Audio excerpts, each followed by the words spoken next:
এই তাকওয়া আসলে কি? কেমন সেই তাকওয়া যা অর্জন করলে একজন বান্দা আল্লাহ রাব্বুল আলামিনের নিকটে সবচাইতে সম্মানিত ব্যক্তি হয়ে ওঠেন?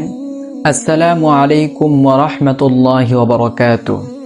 প্রিয় সম্মানিত মুসলিম ভাই ও বোনেরা, আপনি কি জানেন আল্লাহ রাব্বুল আলামিনের নিকটে সবচাইতে সম্মানিত ব্যক্তিকে?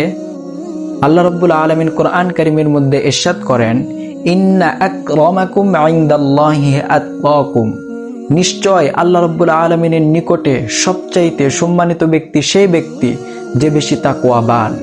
কিন্তু আমাদের এখন কোশ্চেন হচ্ছে, এই তাকওয়া আসলে কি?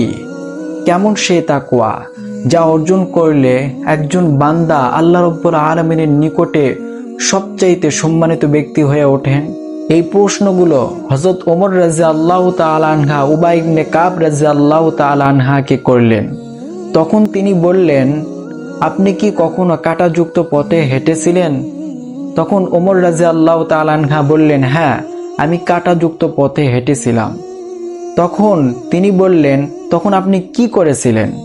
তখন ওমর রাদিয়াল্লাহু তাআলা আনহু বললেন, কাপড় গুটিয়ে খুব কেয়ারফুল হয়ে হেঁটেছিলাম যাতে কাঁটা না লাগে। তখন উবাই ইবনে কাব রাদিয়াল্লাহু তাআলা আনহু বললেন, এটাই তাকওয়া।